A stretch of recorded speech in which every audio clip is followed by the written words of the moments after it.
अस्सलाम वालेकुम व्यूअर्स, मैं अली हाशमी। कैसे हैं आप लोग।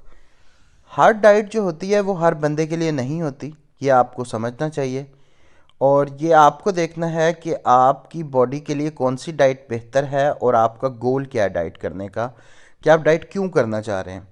आज हम बात करने वाले हैं कार्निवर डाइट के बारे में। कार्निवर डाइट के बारे में कोई इतना ज़्यादा लिटरेचर हिंदी या उर्दू में मौजूद नहीं है, इसलिए लोगों की बहुत ज़्यादा डिमांड आई है कि आप कार्निवर डाइट पे एक वीडियो ज़रूर बनाएं। और ये वीडियो लॉन्ग होनी चाहिए ताकि हमें अच्छी तरह से पता चल जाए कि कार्निवर डाइट है क्या। तो इसके लिए मैंने वीडियो को 3 पार्ट में डिवाइड किया। पहले में ये जो करंट पार्ट आप देख रहे हैं इसमें हम डिस्कस करेंगे कि ये डाइट क्या है, और दूसरे और तीसरे पार्ट में हम डिस्कस करेंगे कि इसके फ़ायदे क्या हैं दूसरे में, और तीसरे में इसके नुकसानात क्या हैं। कार्निवर डाइट जो है बेसिकली इसको आप समझेंगे super form of keto diet है, ठीक है। और इसको सबसे पहले अमेरिकन है शॉन बेकर साहब, उन्होंने इस डाइट पे काफ़ी काम किया है।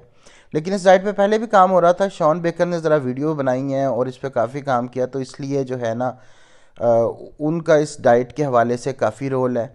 और जो जिस डाइट की शॉन बेकर ने बात की है वो डाइट भी जैसे ये सुपर फॉर्म है ना कीटो डाइट की, इसी तरह जिस पे वो बात करें वो सुपर फॉर्म है जो है कार्निवर डाइट की। क्योंकि उन्होंने जो है बीफ और नमक को प्रमोट किया इस डाइट में, यानी उन्होंने ये कहा कि आप बीफ पे नमक लगा के खाएं बस।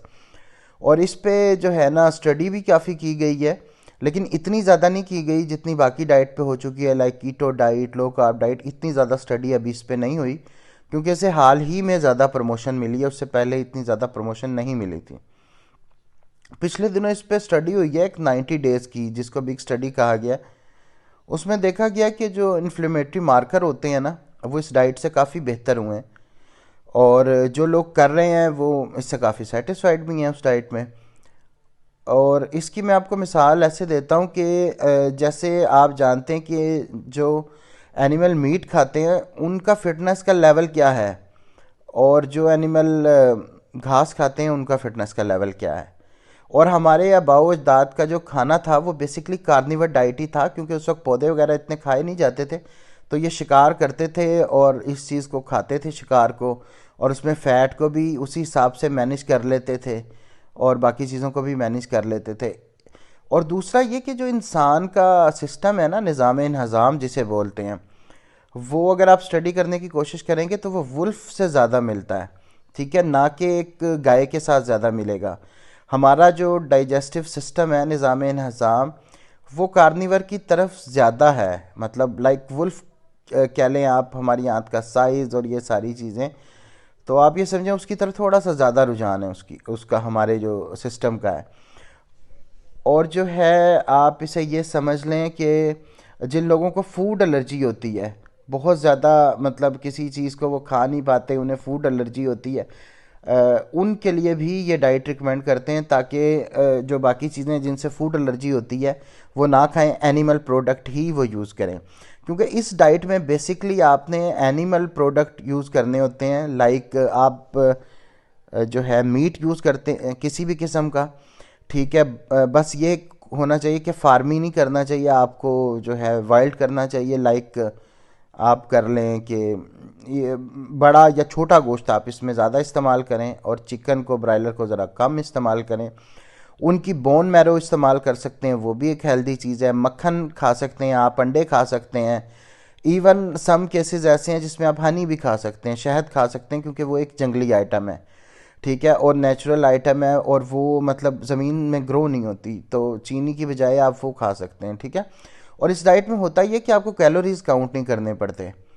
मतलब आपने जितनी आपको भूख है आपने उतना खा लेना है, आपने अपने कैलोरीज को काउंट नहीं करना है इसमें। और ये आप ज़्यादा खा भी नहीं सकते, आप नोट करेंगे आप थोड़ा सा खाएंगे फुलफिल हो जाएंगे, आपसे ज़्यादा खाया भी नहीं जाएगा। इसमें अंडे और गोश्त खाना है आपने, और आपको जैसे पता है कि अंडे और जो गोश्त है वो बजाते खुद कोई नुकसानदेह चीज़ नहीं है। ये जब किसी और चीज़ के साथ मिलती है तो फिर नुकसान कर सकती है। जैसे 90s की रिसर्च ऐसी होती थी कि लाइक आप समझें कि बट मटन कढ़ाई वाला है, ठीक है, उसके खाने वाले जो लोग हैं वो जहाँ से खा के आते हैं उनको हार्ट अटैक हो जाता है, ठीक है। ये स्टडी हो गई है किस्म की। ये नहीं बताया जाता कि मटन खाने से हार्ट अटैक हुआ है या आप समझें कि मटन के बाद उसने जाके फलूदा भी खाया, उसने आइसक्रीम भी खाई, उसने मटन किस नान के साथ खाया, कौन सी रोटी यूज़ की, वो चीज़ें नहीं हम करेंगे। बाद में कितनी कोक पी ये भी हम डिस्कस नहीं करेंगे। हम सीधा सीधा ब्लेम लगा देंगे कि भाई ये इसने खाई, ये 90 लोगों की स्टडी है, ये 100 लोगों की स्टडी है, इनसे इनके इन्फ्लेमेटरी मार्कर मुतासर हुए हैं, तो ये रोज़ ये खाता रहा है तो ये इसका प्रॉब्लम बन गया। ठीक है, इस तरह की स्टडी को हमने काउंट नहीं करना। अदरवाइज़ जो है सारा ब्लेम जो है इस पे आ जाएगा, मीट पे आ जाएगा। तो अब चूंकि स्टडी और रिफाइन होती जा रही हैं, तो अब ये चीज़ पता लगती जा रही है कि मटन इतना नुकसानदेह नहीं है। तो जो चीज़ें इसके साथ मिल के ली जाती हैं वो चीज़ें ज़्यादा नुकसानदेह हैं। तो अगर हम इसको इस तरह लेंगे तो हमारी जो बाकी बॉडी है वो बेहतर ज़्यादा वर्क करेगी। फ़ायदे की हम बात करें तो आपने मसाई कबीले का नाम सुना होगा। उस पे रिसर्च की गई है। ये अफ्रीका के कबाइल में रहने, अफ्रीका के कबाइल हैं कुछ जो सिर्फ गोश्त खाते हैं, और ये इनकी डाइट में और किसी चीज़ का इस्तेमाल नहीं है। ठीक है, गोश्त मक्खन ये इसी चीज़ का इस्तेमाल करते हैं। तो उन कबीलों पे जो रिसर्च की गई है उससे ये चीज़ सामने आई है कि उनका जो लेवल है दिल की बीमारियों का या बाकी बीमारियों का, वो आम लोगों से बहुत ज़्यादा कम है। वो बहुत कम हार्ट अटैक वगैरह का शिकार होते हैं, चूँकि हालांकि वो ये डाइट खाते हैं। और इसके अलावा इसकी जो है जो रिसर्च इस पे की गई है उसमें ये देखा गया है कि कोलेस्ट्रॉल लेवल जो है वो इस डाइट को करने के बाद बेहतर हुआ है। यानी आपका एच डी एल इम्प्रूव हुआ है और एल डी एल कम हुआ है आपका, ये चीज़ हुई है। और उसके अलावा जो है मतलब इतना कम हुआ है कि सुपर लो की तरफ आपका एच डी एल गया है। ये नहीं कि थोड़ा बहुत मुतासर हुआ हो, और एच डी एल आपका सुपर हाई की तरफ गया है। और अगर हम इसका न्यूट्रेंट कंपैरिजन करें बीफ के लीवर का, बाकी आप किसी भी मतलब देख लें पौधे वगैरह के साथ, तो आपको ये बात पता चल जाएगी कि जितना कुछ बीफ लीवर में मौजूद है उसकी थोड़ी सी अमाउंट में, उतना किसी आपको ना फल में मिलेगा, ना आपको किसी सब्ज़ी में मिलेगा, और आपको किसी चीज़ में उतना नहीं मिलेगा। तो आप ये थोड़ी सी अमाउंट में इतने ज़्यादा न्यूट्रेंट हासिल कर सकते हैं जो कि आपको और किसी चीज़ में नहीं मिलेंगे। तो ये भी इसका एक फ़ायदा है कि अगर आप ये डाइट लेते हैं तो आपको जो न्यूट्रेंट मिल रहे होंगे वो बहुत ज़्यादा होंगे। ठीक है, फिर अगर वज़न की कमी के लिए जो डाइट लेना चाह रहे हैं उनके लिए डाइट बहुत मुफीद है। इससे वेट बहुत ज़्यादा कम होता है और एक्स्ट्रा चर्बी आपकी बॉडी में बचती नहीं है। ठीक है, फिर इसमें आसानी इस चीज़ की है कि इसमें कैलोरीज काउंट नहीं करना पड़ते। जैसे बाकी आपको अगर कीटो डाइट करेंगे तो आपको कैलकुलेटर उठा के बैठना पड़ेगा 24 घंटे के, जी ये करें वो करें। वो आपको पहले मैक्रोज कैलकुलेट करें, फिर उनको डिवीजन करें, फिर उनको फर्दर निकालें, अपने प्रोटीन के पोर्शन निकालें, और फिर फैट के निकालें और कार्ब के निकालें। इस डाइट की सबसे बड़ी मौज ये है कि इसमें आपने नो कैलोरीज काउंट है, you can eat until you fill. ठीक है, जब तक आप फिल नहीं होते आपने खाते ही जाना है, आपको कोई मसला नहीं होगा। इसका एक और फ़ायदा यह है कि ऑटो इम्यून डिजीज़ जो होती हैं, जिनके बारे में आपको पता है कि बॉडी खुद रेजिस्टेंस करती है और डिजीज़ क्रिएट होती हैं, उनके लिए बहुत फ़ायदेमंद है, उनको ये कंट्रोल कर लेती है। ठीक है, उसके लिए ये जो है ना बेस्ट डाइट मानी जाती है ऑटो इम्यून डिजीज़ के लिए। अच्छा, फिर ब्लोटिंग का इशू जो होता है, ब्लोटिंग जैसे बार बार गैस हो रही है, ये हो रही है, तो ये डाइजेस्टिव जो ट्रैक होता है ना उसके लिए ये डाइट अच्छी है। इजीली जो है ना आपको ऐसी कोई गैस वगैरह की प्रॉब्लम नहीं होगी ब्लोटिंग की, क्योंकि डाइजेस्ट जो फाइबर होते हैं ना उनको जो है ना आपको टाइम लगता है डाइजेस्ट करने में। इसको टाइम नहीं लगेगा आपको इतना ज़्यादा, ये बड़ी आसानी से आपको जो है ना डाइजेस्ट हो जाएंगे। और फाइबर के लिए इस डाइट में परेशान होने की ज़रूरत ही नहीं पड़ती। बॉडी जो है ना, क्योंकि दूसरी डाइट में होता ही है बॉडी फाइबर से एनर्जी लेने की कोशिश करती है, जबकि फाइबर एनर्जी का सोर्स नहीं है। ठीक है, फाइबर जो है बेसिकली सब्ज़ी खोर जानवरों को तो डाइजेस्ट करना इजी हो जाता है, इंसानों के लिए सम टाइम डाइजेस्ट करना बहुत ज़्यादा मुश्किल होता है।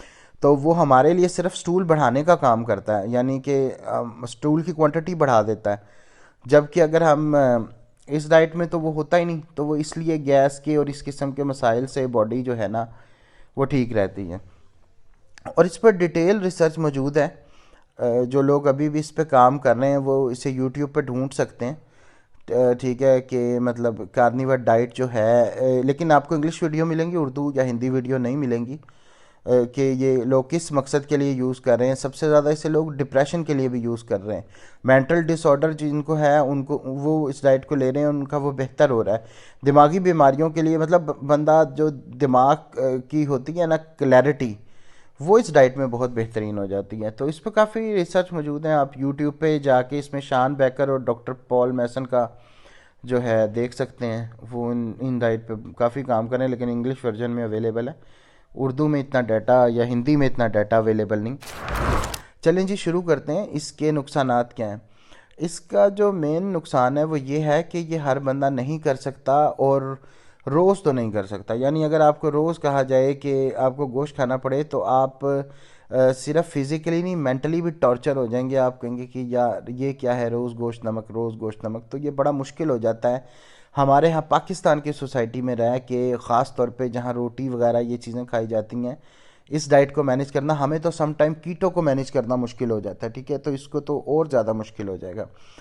और इसका मसला हमारी ना नेचर के साथ भी है, हमारे मेंटली। क्योंकि सबसे ज़्यादा मुश्किल होता है कि हमें जब ये तस्लीम करने को कहा जाता है कि जिस फल और सब्ज़ी आपको नुकसान भी पहुंचा सकते हैं, हम तो ये सोच भी नहीं सकते बात। हमें तो, हमने किसी से भी पूछना तो उसने कहना है यार सबसे फ़ायदेमंद चीज़ तो हमारे लिए फल है, सब्ज़ी है। तो जब हम ये बात सोचेंगे कि हमें नुकसान, तो हमारा जो माइंड है ना वो उसको एक्सेप्ट ही नहीं करता।